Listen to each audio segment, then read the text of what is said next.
बच्चों, कैसे आप सभी? आई होप आप लोग अच्छे होंगे।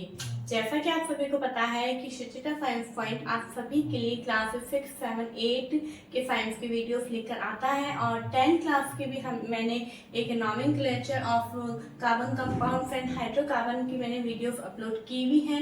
तो अगर आपके कोई नॉन में 10 क्लास के बच्चे हैं तो प्लीज आप उन्हें भी ये वीडियोस जरूर से शेयर करिएगा। ओके बच्चों, और जैसा कि अगर आप पहली बार इस चैनल पे आए हैं तो प्लीज आप इस चैनल को सब्सक्राइब करिए, लाइक करिएगा और शेयर जरूर से करिएगा। ठीक है बच्चों, और अगर आपको ये वीडियोस अच्छी लगती हैं, मेरा समझाया हुआ आपको समझ में आता है तो प्लीज आप कमेंट में भी जरूर करिएगा ताकि मुझे ये पता लगता रहे कि हाँ मेरी मेहनत वाकई में सफल हो रही है। ओके बच्चों, तो जैसा कि आप सभी को पता है जो पहले से हमारे चैनल को देख रहे हैं कि हमारा 8 क्लास का चैप्टर नंबर 5 जिसका नाम है conservation of plants and animals, ठीक है, ये हम पढ़ रहे थे और आज इस चैप्टर का लास्ट वीडियो है। आज इस वीडियो के साथ इस चैनल को पूरा हमने कंप्लीट कर लेंगे। ठीक है बच्चों, तो आज का हमारा टॉपिक रहेगा और छोटे छोटे से टॉपिक है, तो ये बेसिक टॉपिक्स है लेकिन इम्पोर्टेंट है क्योंकि इन छोटे टॉपिक में से भी क्वेश्चन बनते हैं। ओके, तो इसी के साथ हम आज का अपना वीडियो स्टार्ट करते हैं। आज का हमारा टॉपिक है red data book. Red data book क्या होता है?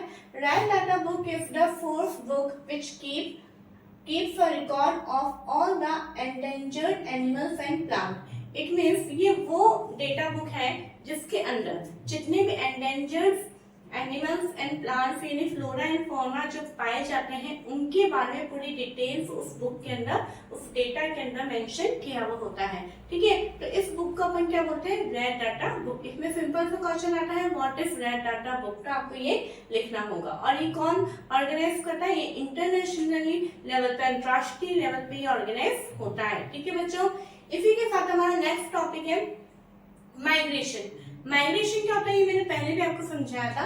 It is the phenomenon of the movement of a species from its own habitat to some other habitat for a particular time period every year for a specific purpose like breeding. इसके अंदर ये कैसा phenomenon है जिसके अंदर जो species है ना, वो अपना खुद का हैबिटेट होता है उसको छोड़ के कोई बहुत दूर दूसरे हैबिटेट में जाके वो रहने लग जाते हैं कुछ टाइम पीरियड के लिए।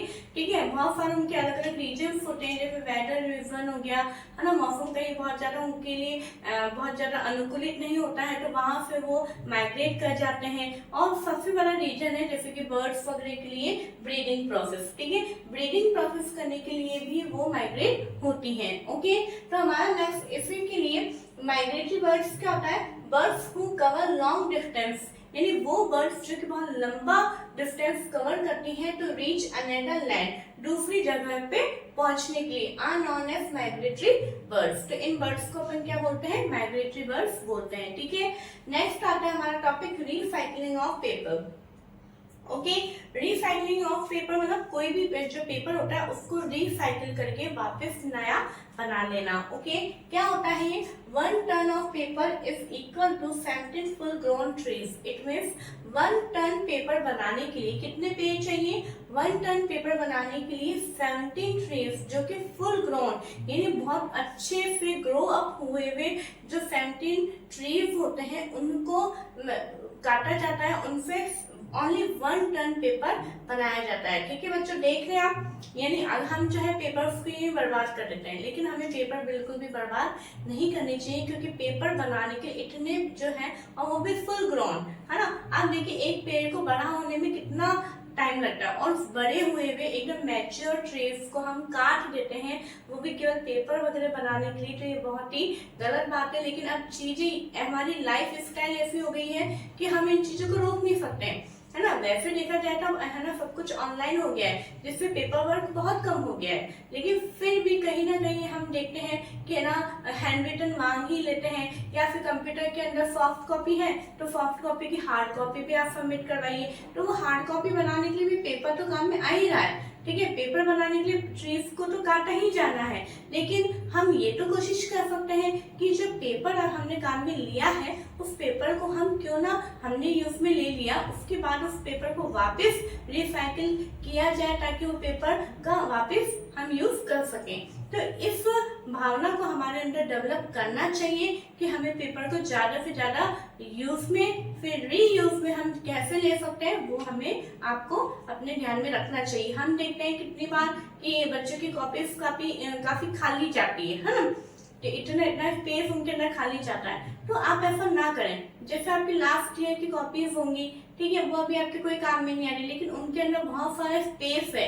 अगर आप देखेंगे तो वो स्पेस जैसे कि आप अपना रफ वर्क करने के काम में ले सकते हैं, इस तरीके से आप पेपर को रीयूज कर सकते हैं। उसके बाद में जब आपकी वो पूरी कॉपीज फिल हो जाती है, भर जाती है कि अब कई जगह नहीं है, तो फिर आप जैसे हमारे यहाँ पे जैसे रद्दी में दे दी जानी चाहिए, ताकि वो जो है वहाँ पे रिसाइकिल होने के लिए वो पेपर भेजा जा सके। ठीक है बच्चों, अगर आपके मन में क्वेश्चन आ रहा होगा कि मैं कैसे रिसाइकिल करूँ, तो वो मैंने आपको आइडिया बता दिया है ना। वन साइडेड ब्लैंक पेपर आप काम में ले सकते हैं, रफ वर्क के लिए आप काम में ले सकते हैं, ठीक है। नहीं तो आप जैसे अपने कुछ चीज अपने घरों में अपन जमा के रखते हैं, तो उनके नीचे आप पेपर अपने शीट्स के रूप में आप बिछा सकते हैं, ठीक है। तो इस तरह से बहुत सारे तरीके हैं जिसके द्वारा हम इन चीजों को यूज में ले सकते हैं, वो आपको और भी सोचना है। ओके, अब देखिए आगे, paper can be recycle 5 to 7 times for use. देखा आपने क्या पढ़ा अभी पढ़ने कि जो पेपर है वो यूज में लेने के बाद में 5 to 7 टाइम्स उसको रिसाइकिल किया जा सकता है, ठीक है।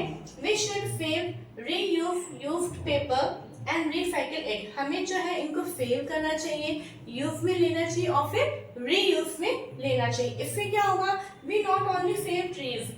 इस प्रोसेस को करने से केवल हम पेड़ ही नहीं बचाएंगे, बट ऑल्सो सेव एनर्जी, बल्कि हम एनर्जी को भी बचाएंगे, एंड वाटर जो इसको बनाने के काम में लिया जाता है, एंड हार्मफुल केमिकल्स, ठीक है। पेपर को जब बनाया जा रहा है, फैक्ट्रीज के अंदर बनाया जा रहा है, तो ऐसे तो नहीं बनेगा, कुछ ना कुछ इसके अंदर केमिकल्स भी डाले जाएंगे, तो केमिकल्स का भी यूज क्या हो जाएगा, रिड्यूस होने लग जाएगा, ठीक है बच्चों। आगे देखिए, अब आता है हमारा डिफॉरेस्टेशन। अब आप ये देखिए कि जब आपको ध्यान होगा तो हमने डिफॉरेस्टेशन प्रोसेस पढ़ा था।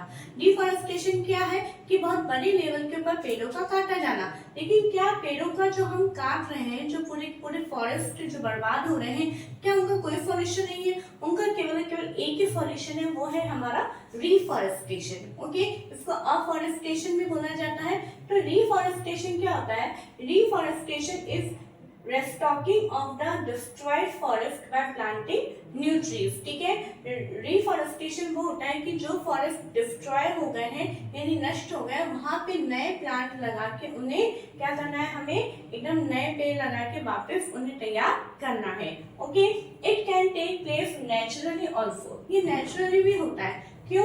क्योंकि अपन देखते हैं कई बार कि जैसे कि सड़कों पे जैसे कि वो झाड़ियां उग जाती है, उसकी एक बार कटिंग कर दी जाती है, लेकिन जब बारिश वगैरह आती है तो वो अपने आप उग जाती है। वहां पे किसी भी ह्यूमन बीइंग का कोई रोल नहीं होता है। क्यों? क्योंकि उसे जड़ों से नहीं काटा गया है। तो जब उसे एक प्रॉपर वेदर मिलता है, प्रॉपर कंडीशन वहां पे मिलती है उसको, तो वापस वो अपने आप में रिजनरेट हो जाता है। तो यहाँ पे क्या है, if the destroyed areas is left undisturbed, ठीक है, अनडिस्टर्ब तरीके से अगर उसको छोड़ दिया जाता है तो इट रीएस्टेब्लिश इटसेल्फ, तो अपने आप एस्टेब्लिश हो जाता है, ठीक है।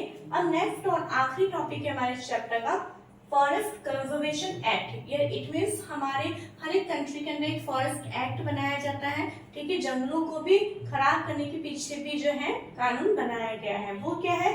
This act is aim at preservation and conservation of natural forest and meeting the basic need of the people living in or near the forest। इस एक्ट का उद्देश्य ये है कि जो फॉरेस्ट है, जो नेचुरल फॉरेस्ट है, उनको संरक्षित रखना है, ठीक है, उन्हें सुरक्षित रखना है, और वहाँ पे जो लोग उस जंगल के अंदर या जंगल के पास में रहते हैं, उनकी बेसिक नीड्स को भी कंप्लीट करना है, ठीक है। तो ये सारी चीजें जो है हमारे फॉरेस्ट एक्ट के अंदर आती हैं। ओके, तो ये भी मुझे अच्छा और इम्पोर्टेंट टॉपिक लगा। हो सकता है 1 मार्क का ये क्वेश्चन आ जाए या हाफ मार्क्स का क्वेश्चन आ जाए, तो आपको पता होना चाहिए, ठीक है बच्चों। तो इसी के साथ हमारा आज के टॉपिक यहाँ पे कंप्लीट होता है और हमारा चैप्टर भी कंप्लीट होता है ना। नेक्स्ट वीडियोस के अंदर हम नेक्स्ट चैप्टर के साथ में आएंगे, और अगर आपको ये वीडियोस अच्छी लग रही है तो प्लीज आप ज्यादा से ज्यादा शेयर करिए, लाइक करें एंड सब्सक्राइब करें। Thank you.